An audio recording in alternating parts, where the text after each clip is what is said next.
when I'm hunting, when my awareness goes over to that deer and I really let my awareness go over to that deer, 9 times out of 10, that head comes up. You know what I'm saying? And I don't know what that means. I don't know how to make sense out of it. But you know the difference of like being in your body, your awareness is on your body and looking at something.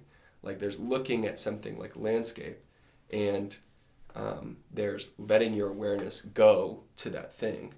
And when my awareness goes to that thing,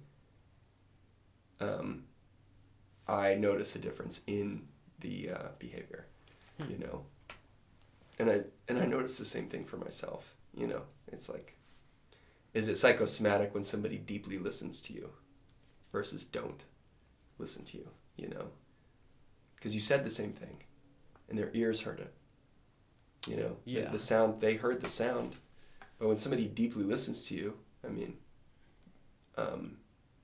my experience is that things move, you know. My name is Jordan. I'm 30. I'm a father of a 10-month-old baby. I have a wife named Natalie. I'm a homeowner. And I grew up in northwestern Florida. Both my grandparents or granddads are pastors. Dad was an evangelist. I grew up singing and playing gospel music all over the country, living on a bus, and then settled in Kansas City when I was 16. And then I met my wife when I was 18, and we were high school sweethearts. We didn't get married until later, though, so we got married when I was, not that much later, I guess.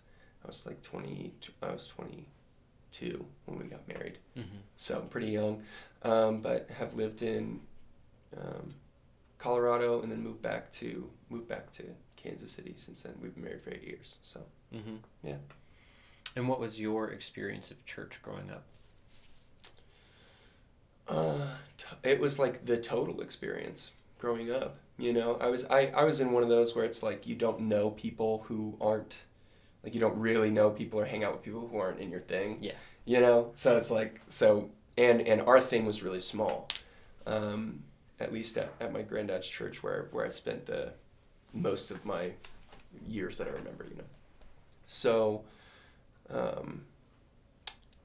Yeah, like a congregation of maybe 250, 300 on like Easter, you know, and that was like kind of everybody. So, you know, we interacted with the world to a certain degree, like we would eat at restaurants and fill up our gas, but our community, you know, was that core community. And then when we started traveling, when I was 10, I met a bunch more people, but they belonged to a similar ideological bend, you know. They're like, oh, we're, you know, same kind of fundamental independent Baptist, you know, types, which are actually more strict than the Southern Baptists, if you believe it. More strict. Yes. Yeah. In what ways did your church community strive to be separate from the world? I mean, it's like, probably a lot of the stuff that you've heard of, like, be in the world, not of the world, like that type of thing. And the world is, I mean, as far as I can tell at this point, it's the surrounding culture, you know, so be separate from the surrounding culture. So you can be in the world, like you can play on a public soccer team or whatever, but you need to be really careful not to laugh at that joke if it's like not like a good joke, you know, or whatever. You know, so just kind of create that layer of separation between you and unbelievers, you know, was kind of the vibe.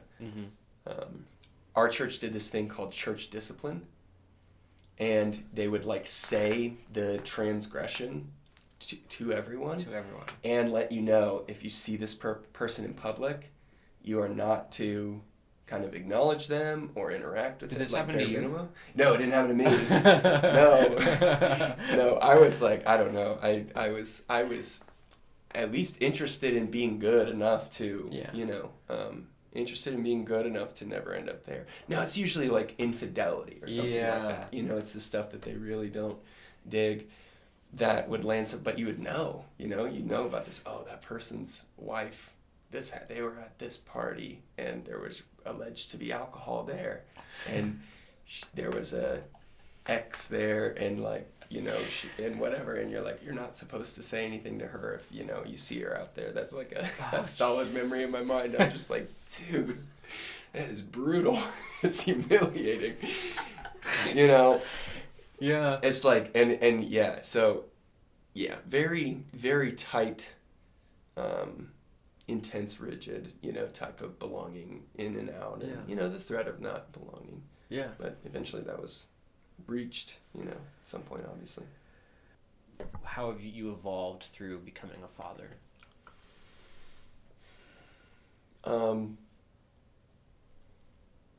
Something that's really clarifying for me about being a father is really realizing the process of birth and death, and like where I am in that.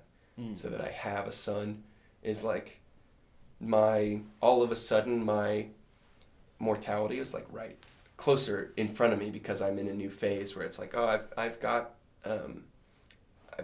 this offspring. I remember when my dad had young kids, and then now my dad has grandkids, and then his dad is like, at end of life and whatever. So it's like definitely put my feet to the fire on like, well, what do I actually want to create with my life? Like, which direction do I actually want to point this energy, and what would I like to accomplish? And then like, how do I deepen in presence in all of that, like as a value, because I reflect on what I want from what I wanted from my dad, and it's like, oh, I just wanted him, like I just wanted his presence, him to be like, boom, there, So yeah, feet to the fire, and like this desire to really be present for him, and like, I don't know how to explain it. It's such a love bomb that it's like, I know that I will literally never regret a single moment that I spend with him, even the crying, rocking, tired, whatever, all that stuff. I know, even, sometimes when it's like, oh my God, like I and so wanting to be doing something else, even those moments, I know that I'll always reflect on those, and be like, oh, I'm so glad, and I would do it again in a heartbeat, you know what I mean? It's just like that, it's that much love, and it's just, yeah, it's so nice. It's so nice. Like being what I would say is evolutionarily encouraged towards profound love is like, wow, this is crazy. When you think about like the task of being a father, and like how what kind of father you want to be, how much of that do you take into account? Like, I want to do this like my dad, or I want to not do this like my dad?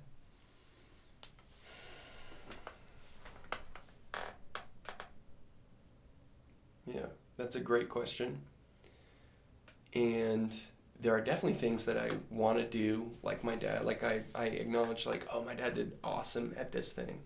And then there are ways that I'm just wired to where I have a skill, that my dad didn't have. Yeah. And so I'm like, oh, I'm going to apply this skill, in my kind of, in my fatherhood journey with Wolf.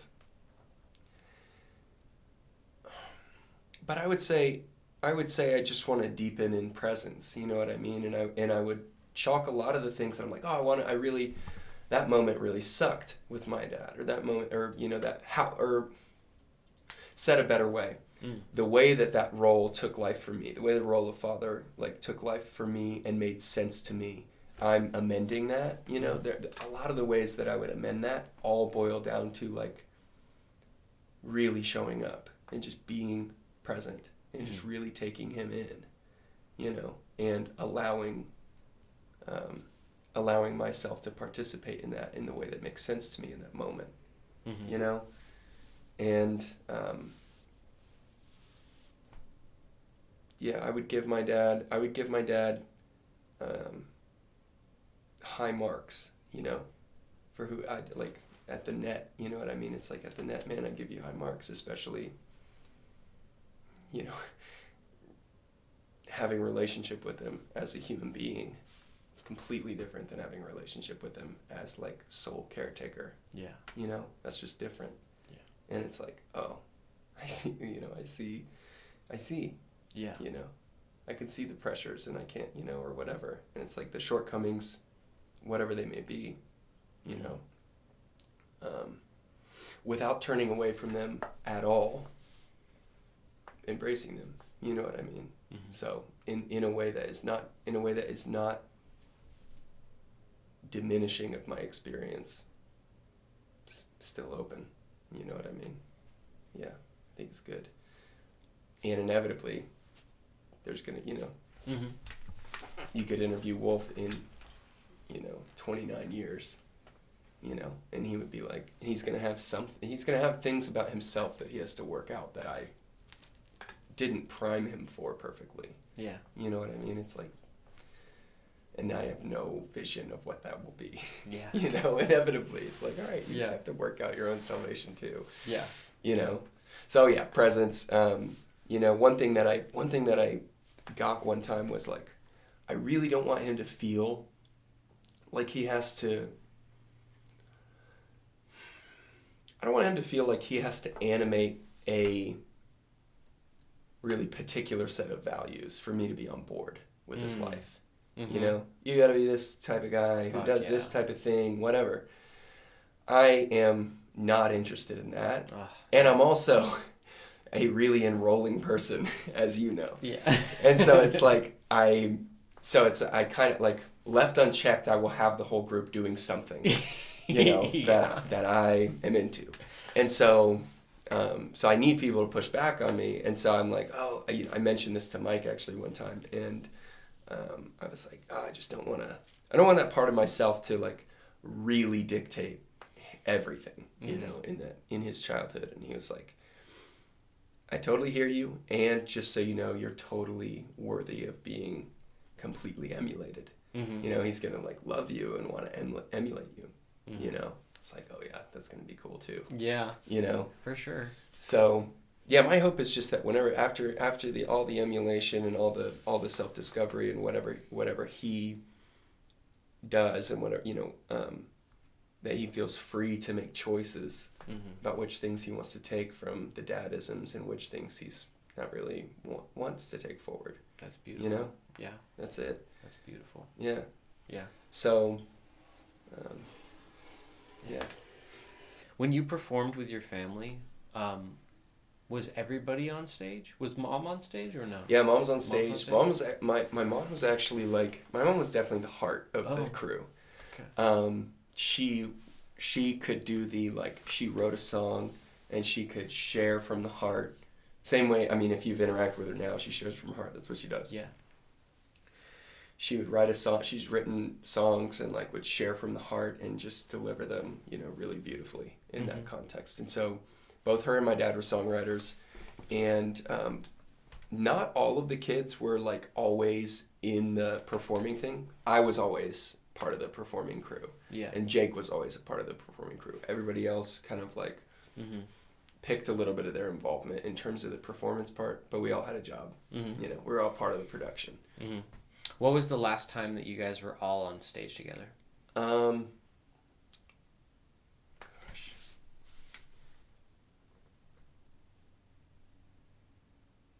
Probably I think 14 years ago.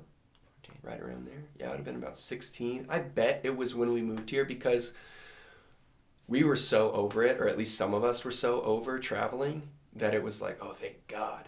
We're not doing this anymore, and some of us wanted to be done with the performance aspect. Some of us, didn't. And so that's kind of how it went. Yeah, probably, I think 14 years ago is the safe, unless there was, that's a lie. We went on a cruise. We went on a cruise 2 years ago, and we just fucked up the karaoke lounge. Yes. They had this karaoke thing, and we just I guarantee most of the other people on the cruise either thought, what the fuck is happening right now? Or these people are plants. These people are planted. Because we got up and did some song, with 4-part harmony, just fucked it up for fun. You know what I mean? And yeah, I was like, so that was the last time. Yeah. Yeah. I remember laying in bed, and my dad's a piano player. Yeah. And I remember laying in bed and feeling very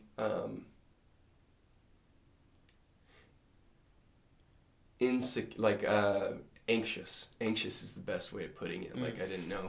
I guess I wouldn't have had the terminology for anxiety then, but it was anxious, and I was anxious that the rapture was going to happen, and that I was going to be left behind. Yeah. And I didn't sleep for like a week after watching those movies. Yeah. And what's funny is like there was this little like injection of panic into that moment for me, because if you remember those movies, what happens is the main character is left behind. That's hence the name. I remember. And then he has a salvation experience after the fact, after the rapture, right? Yeah. Which was not in line with the teachings of our sect, right? So it's like, so it was like, if you cannot stick around after. So we were watching this with my grandparents, and my grandmother had a full-on panic attack, thinking that all of her grandkids are going to think that they can stick around till after the rapture and still get saved. Basically, they don't need faith.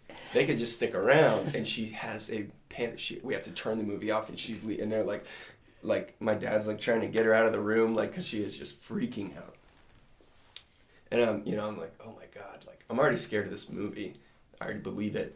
And my grandmother's freaking out, and so there's like this little panic that was like kind of incepted into me in that space. So I didn't sleep for like a week after that, and intermittently after that, I would have these existential worries. Sure. And I listened to my dad play the piano. Like he got up and played the piano late at night, clear his head or something like that. Yeah. So I wrote this song about that process of listening to him and how comforting that was.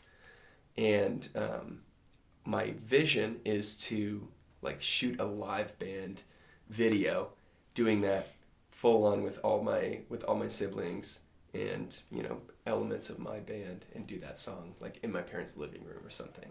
Yes. Wouldn't that be sick? Yeah. Get the band back together. I mean, and reference that. And I haven't really sprung that on them. It might be kind of triggering for some people, but I'll wait till the perfect moment when everybody's primed, and then enroll them. Yeah. When I left Christianity, I stopped believing in the spiritual conversation in general. Yeah. But I kind of want to explore it a little bit. Like I want to, but I'm scared too. And so what I'm asking is why should I? What value is there in me pursuing these ideas that are outside of what I can experience? What value is there in pursuing these ideas outside of what? Outside of experienceable reality, like sight, hearing. Sensory inputs. Yes. Or main belief in something, like faith belief in something that's out there.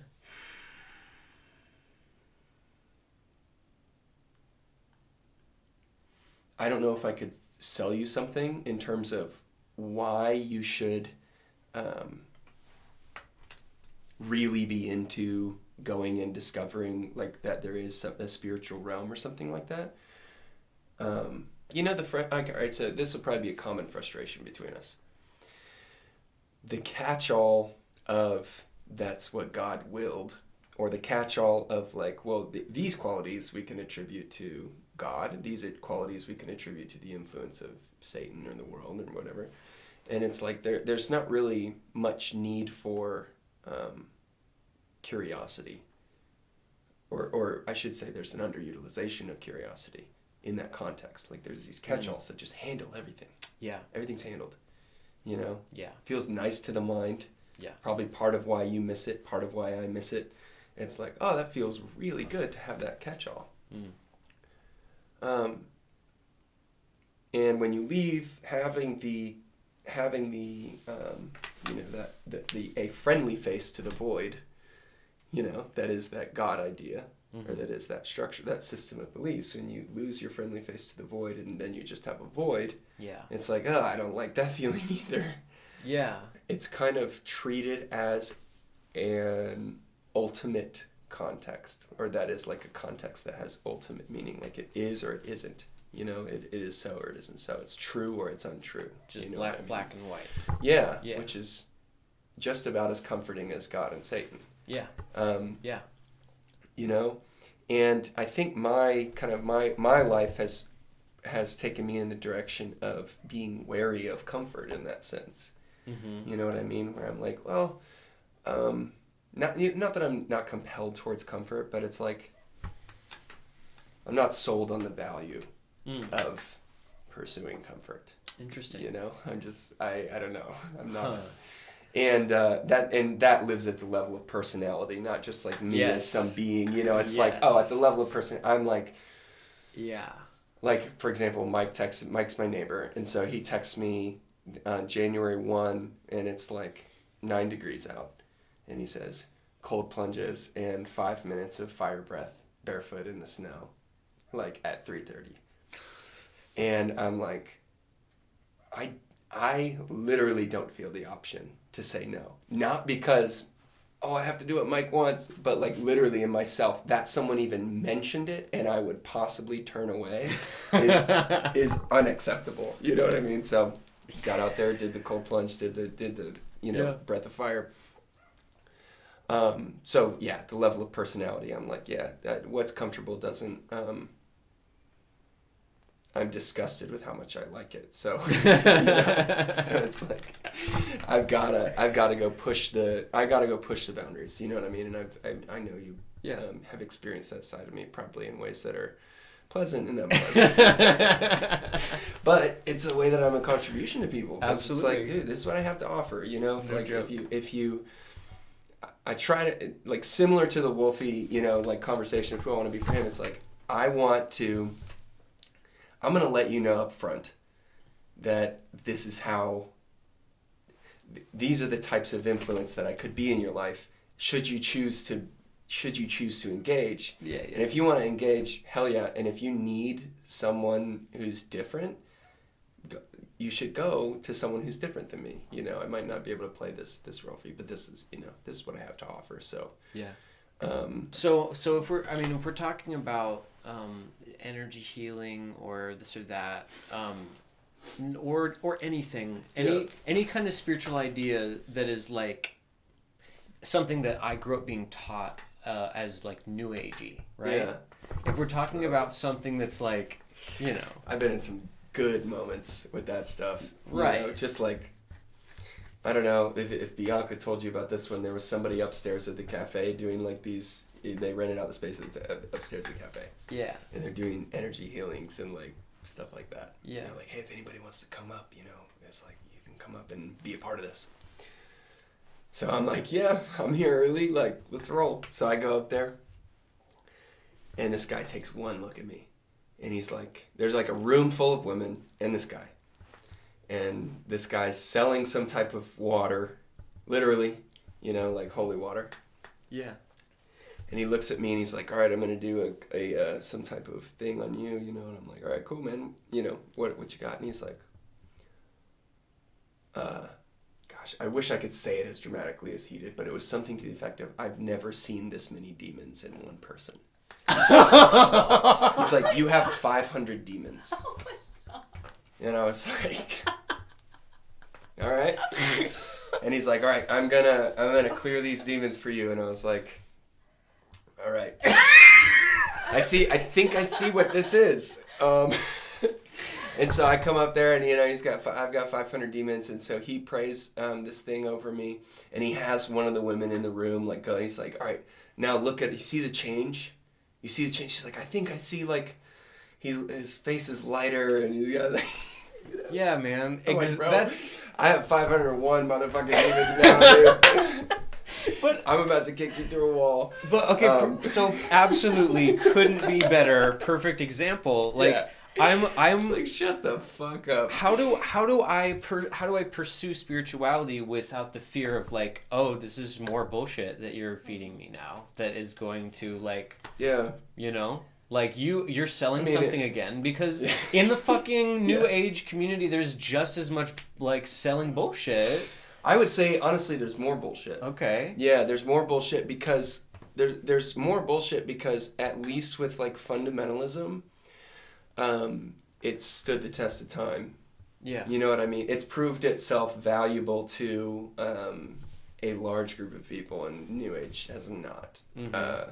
New Age has not been around long enough. I mean, it's in the name. So for you, Yeah. what is your compass in navigating like what could be bullshit or what feels real for you in this pursuit of spirituality? Yeah. I lean on myself and my experiences, and I think, and I have a trust in that my life is the life I'm supposed to be living. Mm-hmm. You know, and I think that's at the core of it. It's just like, oh, whatever's happening, whether I'm right about anything or whether I'm completely off my rocker, it's like this is who I'm to be in the world. I'm gonna be it as authentically, genuinely, and as truthfully as I possibly can. Yeah. I'm gonna own it when I am off. You know, when I know I'm off, I'm gonna own that. Yeah. And that's what I see as like my contribution to the world and my connection to truth is like, okay, I'm gonna say what makes sense to me. I'm gonna listen when something else comes in that I'm like, oh, you know, our conversations have deepened my my kind of position on a ton of things, you know, and changed my position on a ton of things, because it's like, oh, I thought this one thing, you said something, it's different than that, like, and vice versa. Yeah, exactly. It's like in that, and if to me that's our contribution to one another. Yeah, is like, oh, you're like, it's more active than live and let live. You know what I mean? I really do believe that. It's not live and let live. Yeah. It's like really show up to discover what's true and be really open to the ways that you don't have it, you know? So that's kind of what I lean on. And then we could go into experiences that I count with like, oh, this had a ton of meaning to me. You know what I mean? Like I had experiences in that meditation retreat that were absolutely life-changing, you know? And that's an experience that I had, and other people had these other crazy experiences that were something different that they made sense out of, you know? But in terms of like, if I'm gonna give away my meaning-making about what's spiritual to something, I'd much rather source it in a direct experience than, again, that guy, you know, who's like selling water. Yeah. You know what I mean? He's selling water, and he's just some guy who's like got a new age kind of spiritual vibe going about him. Got a bunch of ladies listen to him or whatever. Yeah. You know, it's like, yeah. My life in fundamentalism has like, it's made me so attuned to fundamentalist views itself. You know what I mean? Things that are like, give away your sense of self, because that's what's in the way, you know, or whatever. I'm so attuned to that it's like, nice try. Like, I've lived that. Mm-hmm. I know that. I know what you get from that. Not saying that it's not worth getting for a lot of people. It's not worth getting for me. Does it feel important to you to find a place to like land, or just to stay exploring? Stay exploring. Yeah. Yeah. Mm-hmm. Yeah, it feels important. It feels like fundamental, or it feels important to stay exploring. Yeah. Yeah, that feels important. And stay exploring and keep saying what's true.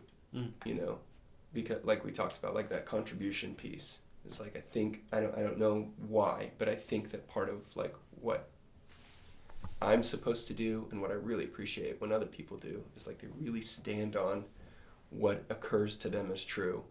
And then we can see in each other ways that it's like, oh, I'm gonna go think about that for a few days, you know, and I'm gonna go really like consider that for a few days, you know, or for however long. Some things people say and you realize them years later, you know. I had this experience one time where I was meditating, and all of these hymns that we used to sing in church came back, but they were single lines of the hymns, and they were like the lines of the hymns that were so true that they had embedded themselves at that place in me, you know, and it was like, there were just some beautiful pieces that stick with me. That's like, oh, that one touched something that was like that I experienced to be deeply true. What was you one know? of them, if you remember? Yeah, totally. So there's a hymn that we used to sing during altar call, you know, where they would call people forward to like get their lives right or whatever. Yeah. And it's called "I Surrender All." Mm-hmm. And the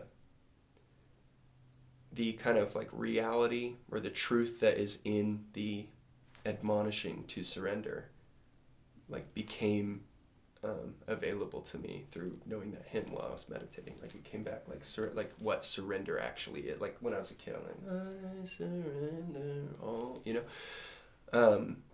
And they stayed in there, and it just bubbles up, you know. And it's like, at that point, I've been meditating like 11 hours a day for like 8 days. So I'm like not having any thoughts. So it's like when something shows up, you pay attention, and it like it's almost like not a thought, you know. It's almost like a gift or something that's like, here's this, you know. It bubbled through all of this weeding out of like my stomach, I'm kind of hungry and I didn't sleep very good, you know, and all that. So all that stuff quiets, and then this thing pops up, and you're like, at least I was like, oh, I knew I had to pay attention to it, you know. It's a pleasure to share. It's a pleasure to share, you know. It's a pleasure to like be able to share with you, and I'm grateful for you. I'm grateful for you too. Yeah, I love who you are in my life. So yeah, love you too. Yeah, and I'm proud of what you're doing, like how you put yourself into the world, you know, so authentically. So I just, thank you. I'm a cheerleader. That's what I am.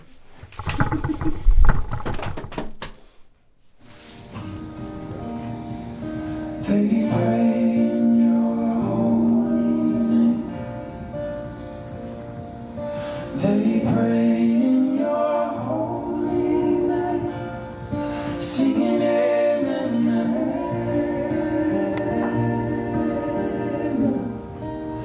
Never be the same.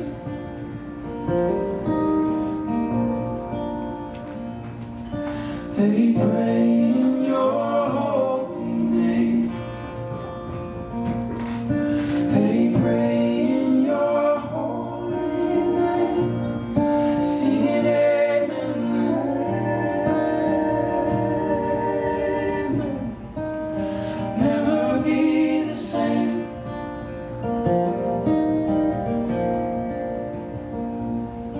I'm walking without you. It's never